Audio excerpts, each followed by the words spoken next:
be starting with the operations of Verilog, that is Verilog operators. So basically, there are four important operators which we are going to be discussing in this. Okay, first is the logical operators. Okay, in that logical operators, we are using the logic gates in order to represent two bits at a time. Okay, so these are the basic logic gates, as you guys know in the previous lower classes also. You have learned this multiple times: AND gate, OR gate, NAND, NOR, XOR, XNOR, and NOT gate. Okay. Next, we are having the relational operators. This basically is used to express the relation between two objects. Okay. So these are some of the relations. That is, one is equal to, not equal to, greater than or equal to, less than or equal to. Okay. Between two bits or between two objects, these relational operators are used.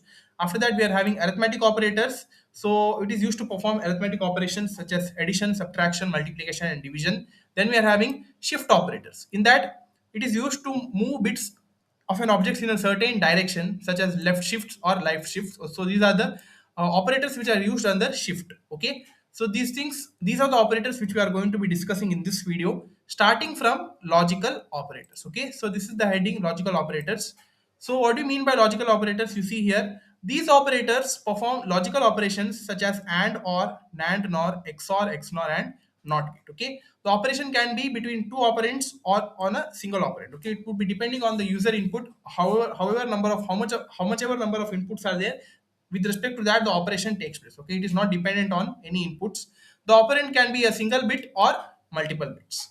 So these are the Verilog operators for each symbol, how it is represented. So you see here, this and here you need to be you could be checking your keyboard. This and this symbol is and symbol, and it represents the equivalent logic and gate. Okay, operand type and result type for all these logic gates are bits only. Then this is the symbol used to represent OR gate. Negation and, that is, NAND is a combination of NOT gate as well as AND gate, right? So that's why negation symbol into AND would be giving you a NAND gate.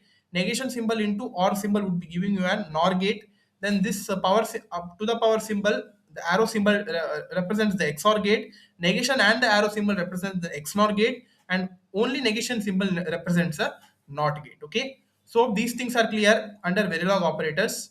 Now let us see some of the Verilog logical operators. That is, a Verilog logical operator can be defined as bitwise, Boolean logical, and reduction logical operators. Okay, so you see here, the bitwise operators are similar to VHDL logical operators. They operate on the corresponding bits of two operands. Okay, so those things are shown in the below table. So with one example, you could be understanding the bitwise operators. You see here, if z, you assume that this is the relationship given between z, x, and y. That is, z is equal to x and y. If the value of x is 1011 and y is 1010, they are 4-bit signals. Then the resultant answer for z, we would be getting it as 1010 is logical and. Why? Because you see here in the equation they have given z is equal to x and y, right? So that's why between each of the bits the logical and operation takes place, and we would be getting this as the result. Okay, you see here, first you do the comparison of the MSB bit, that is 1 and 0. 1 ANDed with 0, it is 0, right? And here for the next bit, now 1 and 1. So 1 ANDed with 1 is 1. Then again 0 and 0. 0 ANDed with 0 is 0. Then 1 and 1. 1 ANDed with 1 is 1. So like that, if you do for each bit operation you need to be performing, so that you would be getting the answer as z is equal to 1010, and you could be saying it as a logical AND operation. Okay, this is the bitwise operator. Then we are having Boolean operator. It operates on the two operands. The result is either Boolean true 1 or false 0. Okay, so they are shown in the below tables here. And one example for the Boolean operators they have given, you see here, if z is equal to x double and y. Okay, where x is 1011, y is 0001, then z is equal to 1. Second case, if x is 1010 and y is 0101, then z is equal to 0. Okay, so for z naught, for the negation of z equal to x, if x is 1111, then z equal to 0. These are the operators which is used for the Boolean operations. Okay, so these are the operators for Boolean. For Boolean operators, the double symbols and is represented for AND operation, and the double line OR is used for representing OR operation, which does the comparison between two bits here. Okay, if this says that this condition is satisfied or that is true, if it is equal to 1 when these two are equal. Or the second case is that if the values of x and y are given like this, then the z is equal to 0. Okay, So for each bit, one by one, the bitwise operation happens, and like this, the comparison is done using Boolean operations. Okay, so this is Boolean. One more we are having, that is called as reduction operators. So these operators operate on a single operand. The result is Boolean. Whatever the result we get, that is Boolean. One example they have given, you see here, if y is equal to and of x, if x is 1010, then y is and of 1010, that is 1 and with 0 and with 1 and with 0. Okay, for each bit you need to be performing and operation all together, and you would be getting the answer as 0. Okay, so this is the reduction operators. So the symbols are given here. This is the symbol for reduction, and the number of operands are 1 in each case. This is for reduction or, this is for reduction and, reduction nor, reduction XOR, and reduction XNOR, and this is the negation. Okay, negation means the complement. So this is clear for all these things under reduction operators. Okay, so now that's all for logical operators. Now we'll discuss with the Verilog relational operators. Okay, so here the relation is done basically using the Boolean functions for false or true. Okay, the false is used for representing the zero, that is the result of false is can be also in the bit representation, we'll be telling it as it is zero, or true it is one. Okay, so now let us see how these are implemented. So these are implemented to compare the values of two objects, and let us see now the definition part, the Verilog relational operators. So the Verilog has a set of relational operator which is similar to the hardware description Verilog language. It returns Boolean values false or true. Okay, false is for 0 and true is for 1. So with one example, let us try to understand this relational operators here. You see here, the result can also be of type unknown X, where any of the operand include don't care or unknown or high impedance. So this below table shows the list of Verilog relational operators, and this is one example given for it. You see here, if A double equal to B, if the values that is, if the values of A and B contain one and more don't care or Z bits, the value of expression is unknown. That is, if A is equal to B, then the result of the expression is true, that is, it is 1. But if A is not equal to B, the result of the expression is false or 0. Okay, like this, the relation is established between those two operands, and we are getting the uh, result either in terms of true or false bits. Okay, so and these are the list of Verilog operators which are used. First is double equal to. It indicates the equality between those two bits. The result would be either 0, 1, or not possible, or not unknown. Okay, so that's why it is represented as X here. Next is not equal to, that is the exclamatory and equal to sign. It indicates for the inequality, that could be either 0, 1, that is either true or false, or X. Then triple equal to, that is the equality inclusive. Okay, in that we are not having any special case. It would be, especially it would be true or false, we won't be having any other condition here. Okay, next for exclamatory mark and double equal to, that is inequality inclusive. This is also either 0 or 1. Then we are having less than, either it's true or false result type.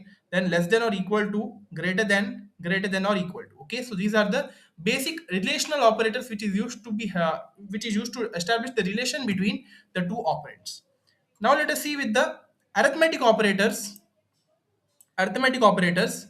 These arithmetic operators can perform a wide variety of operations such as addition, subtraction, multiplication, and division. Okay, so these are the sets of Verilog arithmetic operators used here. It is not an extensive type oriented language. For example, if y is given by a and with b, the a star b, it calculates the values of y as the product of a times b. Okay, so this is the table given here which is used to represent different Verilog arithmetic operators. So one by one, let us see. First is plus here. Its description, it is used for addition between two bits here, a plus b, and a or b type. The type of a and b are numerical values. Okay, and the type of y is also, the result obtained is also numeric. Then minus is used for subtraction. Again, the type is numeric. This star is used for multiplication, and this slash is used for division here. Then this percentage symbol is used for modulation. Okay, modulation indicates that it is for the remainder, whether the remainder of these two would be equal to 0 or not. Okay, so that's why we are using the modulus. It should be exactly divisible. Okay, then only this is done, this is performed. Otherwise this percentage symbol is not used. After that, double star, it indicates the exponent value of a star b. Okay, next is the concatenation, that is it should be combined together, a comma b. So these are the basic Verilog arithmetic operators. Please note it down. Now let's get to the shift and rotate operators, very important under Verilog. So the shift left represents the multiplication by 2 and shift right represents the division by 2. Okay, so let us see one by one now. Verilog shift and rotate operators. It has basic shift operators. These are unary operators. Unary means for a single bit, that is the operation on a single operand. For example, if A is 1110 is a bit of 4 vector table, it shows the Verilog shift and rotate operations. Okay, so you see here now, these are the basic Verilog shift and rotate operators used, which are very important. So the first one is a double less than 1. Okay, so this less than sign is repeated twice, right? So that indicates that it is shift left. Okay, so shift left, so shift a one position left logical. Okay, yeah, so you see here operand a before shift it is 1110, right? Now if you do shift left 11 bits, if you shift left side, what happens? You see here, first is this one. If you want to shift this one to the left side, since the bit flexibility is only of 4 bits, so that's why this one would be coming outside, then this one would be shifting here, this one would be shifted here, this one would be shifted here, and it goes on. Okay, so please note it down, this is very important. So one more example we'll discuss, that is related to Verilog behavioral description of a D-latch. Okay, how the D-latches are implemented. So we know that D-latch is basically the unclocked D flip-flop, and D flip-flop is the data flip-flop where whatever the input data is provided, that would be the same at the output side. Okay, for that we need to be writing the behavioral description. So let us write now here module name, then name of the module, I've given it as D-latch, then all the parameters, that is D, E, Q and Q bar, where D and E are inputs. D is the D input, E is the enable input, Q and Q bar are the outputs generated. Okay, the one output and its complement. The outputs are mentioned in registers. Now always at inputs, that is D comma E, begin for two conditions. Here we are having, one is for E is equal to 1 and E is equal to 0. Okay, so if E equal to 1, begin, the value of output would be equal to D itself, and the Q bar would be negation of Q. End it and end module. So this is the basic condition. We are not using if else statement because we are not having multiple conditions, because we are using only one input D, right? So that's why we won't be getting multiple outputs. So that's why in one if condition only the complete behavioral description could be mentioned for a D latch. So this is the program, guys. Please note it down.